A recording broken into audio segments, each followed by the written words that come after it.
c'est M. l'évêque lui-même qui y a mis la dernière main. C'est lui qui l'a rédigé. Donc, si vous me demandez qui est l'auteur de la question référendaire qu'on connaît, réponse, M. l'évêque.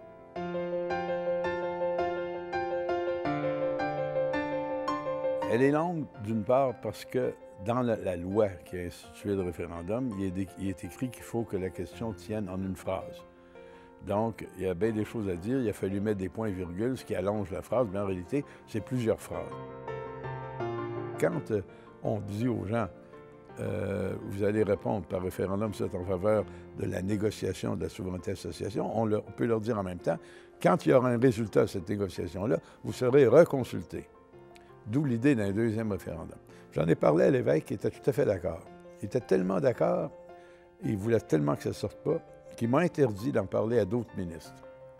Et il dit, c'est une idée, ça va rassurer encore les gens, et c'est normal qu'on les consulte sur le résultat de toutes nos négociations si on gagne le référendum.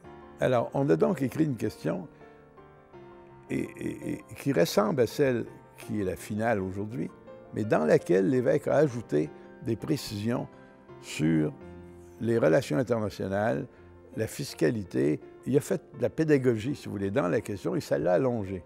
Mais techniquement, c'est lui qui l'a rédigé finalement, et moi, je l'ai entendu pour la première fois à l'Assemblée nationale quand il l'a lu.